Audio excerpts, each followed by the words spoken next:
starting with a rant today. Oh, someone's cross. Who's cross? Two's enough. Two's enough.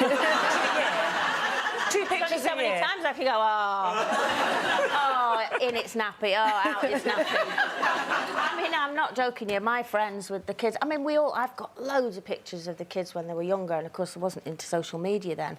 But now every single picture, like my whole timeline is, you know, my nieces and nephews. Yeah, this is him picking up a spoon. This is him putting the spoon to his mouth. This is him eating the spoon. Now he's eating it. Now it's on his face. I'm like halfway there. I mean, I love them and all, you know, but I don't want to. I mean, my friend taken away from babies. My friend had her 50th birthday party recently, Jill. Hope she's not watching. And it was a great night and all that, and it was a massive deal for her, and she spent ages organising. She got a proper photographer in who, she said to me, I'm going to see the photos today. She's taken 373. I went, wow, you know, you'll be there ages sorting them out. She wasn't. They all went on.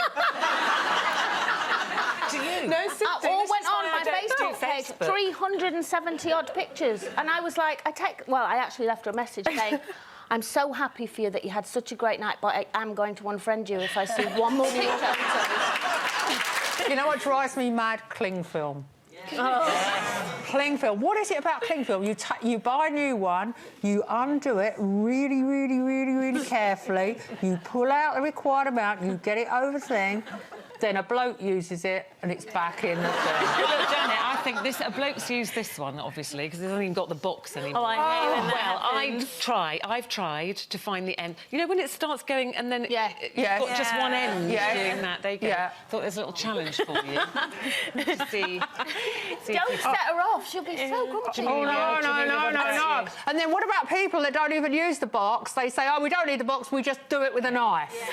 Yes. That's a man. That's a man. Well, my car was a little bit late this morning picking me up because the traffic was so bad. So when he did pick me up, lovely driver and everything, we're having a little chat, driving down towards New North Road, and there was quite a lot of traffic there. So there was a car double parked and there was lights there. It was a red light, so he pulled over to let the oncoming traffic, and then the driver behind started bibbing and shouting and waving his hands out the window and everything. Anyway, then he tried to come round, but then the oncoming traffic was coming towards him, so he had to reverse back. Then he started bibbing. He jumped out of the car, started banging on the window. So the driver just put the window down. He said, what's your problem? He said, it's a red light. I didn't stop anyone from going. He then done the window. I'm going, don't get out of the car. Don't get out of the car. Whatever you do, don't get out of the car. He then spat on the car window and then was saying terrible words to the driver that I would never say on daytime television. I would never say anyway. I know, yeah. But, so that was my start to the day. But, I mean, I actually think that spitting is the most disgusting thing. The worst. And there should be fines, on-the-spot fines when you see people spitting. In Footballers, the street. all of them.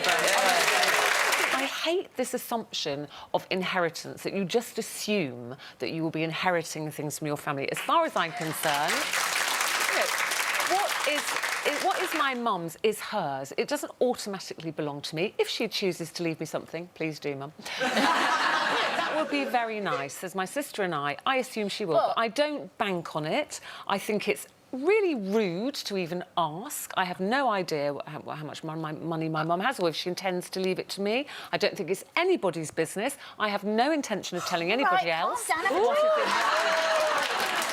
your own business, and you'll get something if I feel you deserve it, frankly. I've got to admit, if I see someone in the middle lane, I'm with you on this. With me, they're middle lane hoggers. You should be. They've got in the middle lane, and they're too frightened to go anywhere else. Yeah. No, the women are too frightened. The women sit in the middle lane like that. Yeah. Well, you can get past me. What's the problem? And the men sit like, well, this is how I've always been. You should. I know they passed a law, didn't they, a few years ago, that it's against the law. No! It's in the middle. You can just go at a nice... It's an overtaking lane. Outside goes so far. It's an overtaking You know what? lane. That really angers me. Do you not know what your highway code is for? Well, it's a little book like that, and it says you do not sit in the middle lane. The middle lane is for overtaking vehicles on the inside lane. Correct. If there is nothing on the inside lane, pull over and let everybody go past. Correct. I'll tell you what I can't stand. So when you're in like a public place, like a train station or like a, I don't know, like a, like a shopping centre, everyone's walking obviously, and a person just randomly stops. Yeah. Just randomly stops. Like doesn't. You know, that is so irritating. Or like they. Yeah. And they don't move. They don't move. Yeah. And it's just like, well, why would you do that? And there never seems to be a reason. It's just kind of like.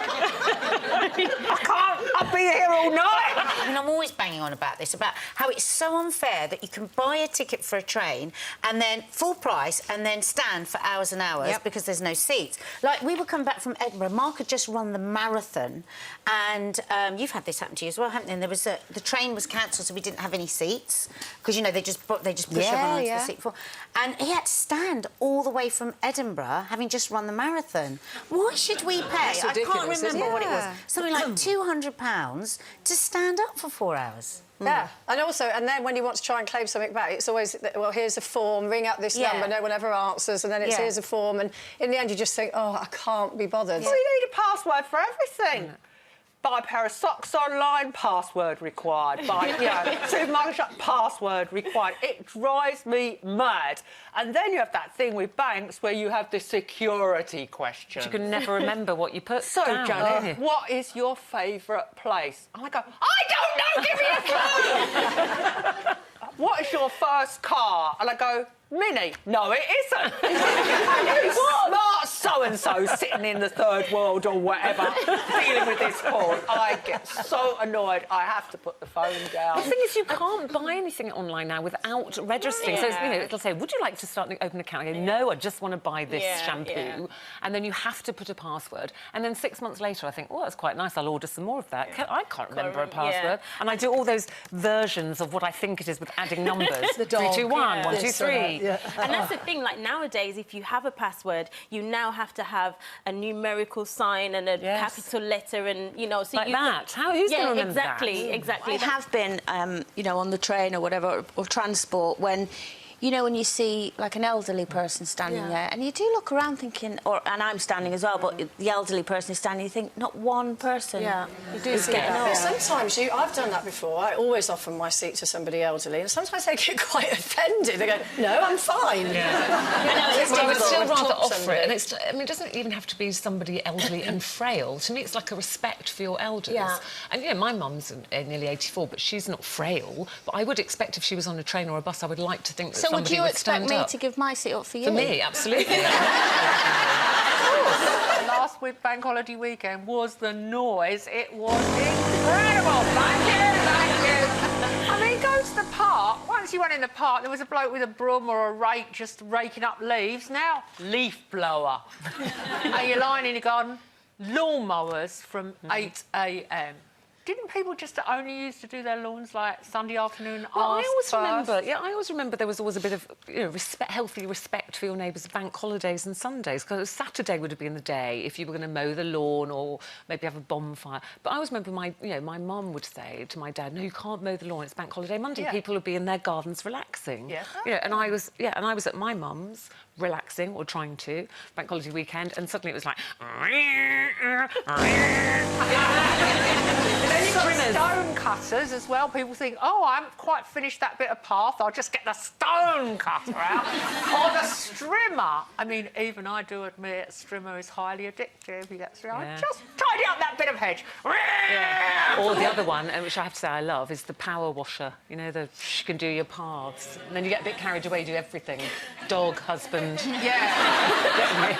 And then it spatters it all back all over you. So you take it off the path and spatter it on yourself. And I'm sorry to say this, I think that the British should be banned from having barbecues. This is a disgrace. One of the worst things that can happen to me is somebody invites me in this country to a barbecue because, you know, you're going to get miserable salads still in the plastic pots. They do. That's what my friends do. You see, just take the lid off and leave it in the plastic pot. For you. That's horrible. And then you just said you couldn't turn the gas on. That's not a barbecue. A barbecue has to have charcoal coals in it. It said barbecue on the box. No, that's a grill. That's a grill outside. I don't know what it is. In every other country in the world, you go and everyone can barbecue. Americans are the best barbecue. New Zealand, Greece. And the problem is here is laziness. And I got my sleeping T-shirt on. I was just about to get into bed, and it must have been about midnight, and I heard that noise we all know, clunk, clunk. Scaffolding poles. What, putting them you up. just got over one clunk and then the next clunk comes. Are you putting them up or taking them down? Taking them down. At midnight? At midnight. So I put my sweatpants on, put a fleece on, kept my slippers on, marched down the road, and in the office block opposite my house, there were two blokes, and they'd been repairing the lights inside the entrance, and they had some kind of scaffolding tower, and I went, "What the?" Expletive. "Do you think you're going?" And the bloke went, "We're just finishing up, mate." Mate.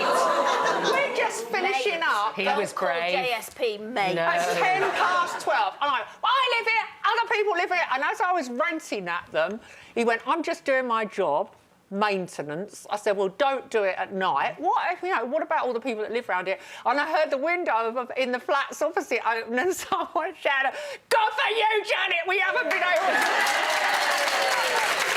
Very, very angry today. You can I'm see it. very, very angry because, you know, I've got a whole thing about timekeeping. Yes. I cannot... She's been here since yesterday. I'm here, though, an hour before all of you. And, you know, my train leaves at 6 o'clock in the morning and I'm there at 5:30. Yeah. I'm there half an hour. And it's a thing for me.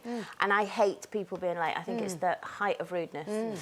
And so I'm not very happy with Simon Cowell, who turned up 2 hours late for Prince Charles and Camilla. I know. And Actually, it's to a be fair, black he looks tie awkward. event, and he's got his shirt open, and he's not... It's just rude. But and also if he was Prince- my son, I'd slap him. So, Jane, do you think she's got her priorities right? No. Don't Next mince your subject. words. No, listen. We've all got... anyone who's got a job would love to spend more time with their children, but you make a commitment when you have a job and you stick to it and you do what you're supposed to do. They are public servants. They are paid for by us. They have however many houses around the country that we It also has to be said that pay Prince for. William is standing in for her. Yes, She's no, not I left them understand that, high but and dry. this is a 100-year-old tradition that a royal female does this presentation. She herself has done it. She took over from Princess Anne. She's done it for the past 4 years. She did it when she was 8 months pregnant, even. She was such a trooper. So why suddenly... Because she's got a young down. family. Yeah, we've all got young families. She's going off on tour. You've got She's a young going to be away family. for a I've got month. a young I family. agree with Jane on this Fine, one. if you want to be an ordinary human being, that's absolutely great, but give us back the £33 million a year that we fund you to the tune of. This is mine. How many biscuits do you reckon you waste in a year when you pull the thing off? yeah. And the two on the end are always smashed up and fall out, don't they? And then there's crumbs all over the worktops. I'm just going to try this one. Hang on. Here we go. Right, so you do this. Looks easy enough. Look, you just go la, la, la. It's going to make a liar of you now. Oh, Lucy, that's broken. Oh, no. That's broken for a start. That's annoyed me. Oh, no. I can't get it out now at all. You know the other thing... Look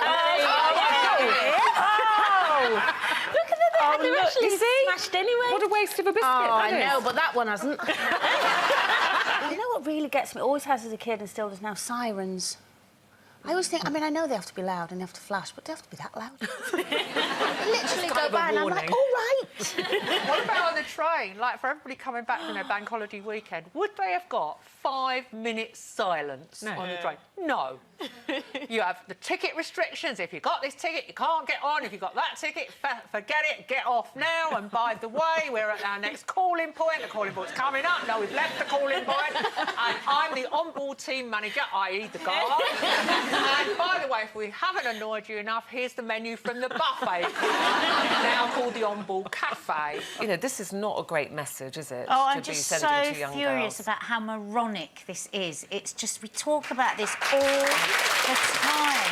You know, first of all, what message are you sending to the girls that are not going to be perfect for prom? Yeah. You know, because I mean, the thing is, we all want girls to do more sport. There's a terrible dropout of sport once kids get into secondary school. And any dance fitness is great for those girls that don't like it. But it's about fitness and it's about being healthy. It's not about looking perfect in your dress. And the thing is, at that age, well, really, right through puberty, is such a fine line that you're walking with girls. It's so easy to say the wrong thing and tip them into the wrong way of thinking. People don't realise how many people get addicted to exercise. You know that? That's another real problem in our society. And the thing is, the other thing about this is, you are not going to get a perfect body if you exercise. And What you're also, going to what get is is a a perfect strong body? and healthy body. Yeah. And to sell a dream, that is a dream, because we are born with the bodies that God gave us, and that's it. You know, and I think that to sell this to girls as this, you can be the princess. If you do this, it's so wrong. Compared to my husband, that's nothing. My husband, you would think that the Taj Mahal was, I mean... It drives me mad. We've just done a couple of economy flights on holiday, and he sits down, and I'm like, for God's sake, the legs are out like this. Does he do the arm thing as well on a flight? He's not so bad on the arm, because I just sort of do that. But I think it's very much an alpha male thing. And I said to him, I said, you know, you don't stand like that, so clearly you don't have to sit It's like not that. a physiological reason you have to do it. And Ruth and I went up to interview the X Factor judges earlier in the week, which we're showing on Monday's show, and Simon Cowell does it, I noticed. Look at that. Oh, wow. Look, poor old Rita. Look at Rita. Nick, at least, is, you know, being gentlemanly. Nick could almost be in another room. Rita's looking at him like, close your legs. Close your legs. And I had an issue earlier this week where I went to a women's clothing store to take back an item. All I wanted to do was swap it like for a different size. The lady in the shop didn't even make my eyes. She didn't even make eye contact with me. Took one look at it. It was as if you ever read Bill Bryson. There's a bit in Bill Bryson where he says a French lady looked at him as if he'd farted in a handbag. This lady looked at my thing and went, "It is not in good condition. I cannot sell it." I hadn't done anything with it. It still had the tags on. Do you know, we rallied. We went back and forth as to whether this item was shop-worthy or not. In the end, she walked off on me. Do you know, Why Jane... didn't you ask to see the manager? I did. It turned out she was the manager. It turned out she was the manager. It was the impotent rage, because there was absolutely nothing I could do about it. In the end, I had to traipse halfway across London and go to a different store where a perfectly nice lady swapped my item, because all I wanted was a like-for-like swap. The thing is, I'm not necessarily raging against that brand. It's the person in the shop, because that's what it comes down to, is customer service. Well, my husband's like that in the cinema. He hates it when somebody comes and sits in the next seat, and particularly if they're eating. Because, you know, the slurpy drink, you know, the whole way through the film, or the hot dog that's, like, about this big. And I remember once we were sitting there and he was like, "Oh, lovely, seats either side, empty." And just as we were the film was about to start, the doors opened, and in came what I could only describe as the Beverly Hillbillies, working their way along the row with a big skip of popcorn. And I thought, oh, my God, what's he going to do? And he suddenly leapt up and he went, "Jesus loves you. He's in us all." And you could see they sort of went like that, and they went, oh, actually, I think I want to go a bit further. And off they went, and he was like, "Thank you." I actually only wanted to do that subject to let Janet go on a rant. I love it so much. It's perfect. She never lets me down. I could watch these all day. And if you could too, why not click here for even more official compilation videos? And remember to subscribe so you never miss out on extra Loose Women action.